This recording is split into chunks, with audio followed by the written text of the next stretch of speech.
नमस्कार। चलिए आज सुनते हैं पंचतंत्र की एक बहुत ही कमाल की कहानी जिसका नाम है मछलियों की मूर्खता। अब ये कहानी ना सिर्फ तालाब और मछलियों के बारे में नहीं है, नहीं। ये हमें ये सिखाती है कि भाई असली समझदारी आखिर होती क्या है। तो कहानी शुरू करने से पहले एक सवाल, क्या बहुत कुछ जान लेना, बहुत सारी किताबें पढ़ लेना, क्या यही बुद्धिमानी है या फिर समझदारी कुछ और ही चीज है? ये सवाल बहुत जरूरी है क्योंकि पूरी कहानी इसी के इर्द गिर्द घूमती है। अच्छा, तो कहानी कुछ ऐसी है। सोचिए कि एक तालाब है, गर्मियों का मौसम है और तालाब का पानी ना काफी कम हो गया है। और इसी तालाब में रहते हैं हमारे 3 खास किरदार। 2 मछलियां हैं, एक का नाम है सौबुद्धि और दूसरी का सहस्त्रबुद्धि, और साथ में है एक मेंढक जिसका नाम है एक बुद्धि। अब इन तीनों का स्वभाव ना एकदम अलग अलग था। जो 100 बुद्धि थी उसे लगता था कि भाई मेरे पास तो 100 दिमाग जितनी अकल है, और सहस्र बुद्धि वो तो और भी आगे। वो सोचती थी उसके पास 1000 दिमाग हैं। मतलब दोनों को अपनी जानकारी पर बड़ा घमंड था। और दूसरी तरफ था हमारा एक बुद्धि मेंढक। नाम की ही तरह उसके पास बस एक ही बुद्धि थी, लेकिन वो बहुत ही अनुभवी और जिसे कहते हैं ना प्रैक्टिकल सोच वाला था। और घमंड वो तो बिल्कुल नहीं था। सब कुछ अपनी रफ्तार से चल रहा था, लेकिन कहानी में एक ट्विस्ट आता है। एक दिन तालाब के किनारे एक मछुआरा आ जाता है और उसके हाथ में क्या था? एक जाल। अब सोचिए, एक ऐसा तालाब जिसमें पानी पहले से ही कम हो, उसके लिए ये कितना बड़ा खतरा था। मछुआरे की नजर पड़ती है तालाब में तैरती मछलियों पर, और वो मन ही मन सोचता है, अरे वाह, यहाँ तो बहुत सारी मछलियां हैं और पानी भी कम है। कल सुबह आता हूँ और जाल डालकर इन सबको पकड़ लेता हूँ।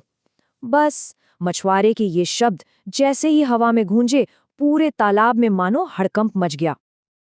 अब मछुआरे की ये बात सुनकर तो सारी मछलियां बुरी तरह घबरा गईं। उन्हें लगा कि भाई अब तो जान खतरे में है। तो वो सब मदद के लिए किसके पास जाएंगी? जाहिर है तालाब की जो सबसे समझदार मछलियां थीं, सौबुद्धि और सहस्त्रबुद्धि, उन्हीं के पास भागी भागी गई। लेकिन जवाब क्या मिला जानते हैं? सौबुद्धि और सहस्त्रबुद्धि ने बड़े घमंड से कहा, अरे तुम सब भी ना बेकार में डर रहे हो। कोई मछुआरा वछुआरा नहीं आने वाला, और मान लो आ भी गया तो क्या, हमारे पास 100 और 1000 बुद्धियां हैं ना, हम निपट लेंगे, जाओ चिंता मत करो। मतलब उन्होंने आने वाले खतरे को बिल्कुल ही हल्के में ले लिया। पर सौबुद्धि और सहस्त्रबुद्धि के इस जवाब से बाकी मछलियों को कोई तसल्ली नहीं हुई। उनका दिल तो अभी भी घबरा रहा था। तो उन्होंने सोचा, चलो एक बार उस सीधे साधे मेंढक एक बुद्धि से भी पूछ लेते हैं, देखें उसकी क्या राय है। एक बुद्धि ने सारी बात सुनी, हालात को समझा और एक बहुत ही सीधी एकदम प्रैक्टिकल सलाह दी। उसने कहा, देखो भाई, मेरे पास तो बस एक ही बुद्धि है, और मेरी ये एक बुद्धि ये कह रही है कि तालाब में पानी कम है और वो मछुआरा कल पक्का आएगा। इसलिए हम सबके लिए सबसे अच्छा यही होगा कि हम ये तालाब छोड़कर कहीं और चले जाएं। तो अब फैसले का वक्त था। एक तरफ घमंड से भरी सलाह और दूसरी तरफ अनुभव से निकली एक सीधी सच्ची बात। सौबुद्धि और सहस्त्रबुद्धि तो एक बुद्धि का मजाक उड़ाने लगी, कहने लगी, अरे ये तो बेवकूफ है, इसकी बात कौन सुनता है। और सबसे दुख की बात, बाकी सब मछलियों ने भी उन्हीं की बात मान ली। एक बुद्धि ने जब देखा कि भाई कोई मेरी बात सुनने को तैयार ही नहीं है, तो उसने ज्यादा बहस नहीं की।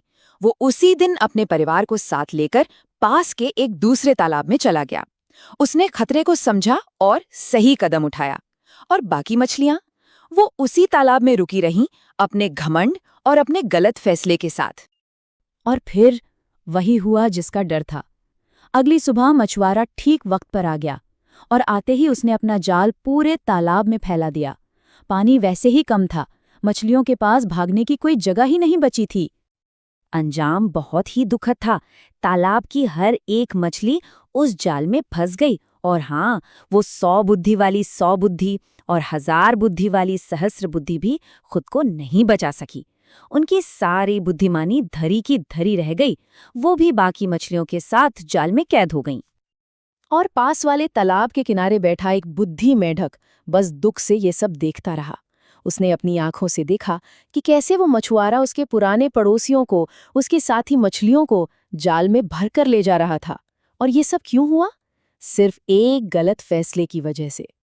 इस पूरी घटना ने ना कहानी की सबसे बड़ी सीख को एकदम साफ कर दिया कि सिर्फ बहुत कुछ जानना या किताबी ज्ञान होना ही काफी नहीं है। असली बुद्धिमानी तो अनुभव से आती है और सबसे जरूरी सही समय पर सही फैसला लेने से आती है। तो इस कहानी से हम क्या क्या सीख सकते हैं? देखिए, 3 बहुत जरूरी बातें हैं। पहली बात, घमंड जो है ना, वो सच देखने ही नहीं देता। दूसरी बात, कभी भी घमंडी लोगों की बातों पर आंख मूंद कर भरोसा नहीं करना चाहिए। और तीसरी और सबसे जरूरी बात, हमेशा उस सलाह पर काम करना चाहिए जो प्रैक्टिकल हो, जो अनुभव से आई हो। तो इस कहानी को अपनी असल जिंदगी में कैसे उतारें? बहुत आसान है। 3 छोटी छोटी बातें याद रखनी है। पहली, हमेशा अपने बड़ों की सलाह सुननी चाहिए क्योंकि उनके पास तजुर्बा होता है। दूसरी, जब भी कोई खतरा लगे, जैसे कोई अनजान इंसान परेशान करे या कुछ गड़बड़ लगे, तो बिना डरे फौरन एक्शन लेना चाहिए और अपने बड़ों को बताना चाहिए। और तीसरी, चाहे हम कितने भी होशियार क्यों न हो जाएं, घमंड कभी नहीं करना चाहिए। और अब आखिर में वापस चलते हैं उसी सवाल पर जहां से हमने ये पूरी बात शुरू की थी। सोचने वाली बात है कि हमारी असली ताकत क्या है? सिर्फ हमारा ज्ञान या फिर हमारा अनुभव? शायद असली बुद्धिमती इन दोनों के बीच एक सही बैलेंस, एक सही तालमेल बिठाने में ही है।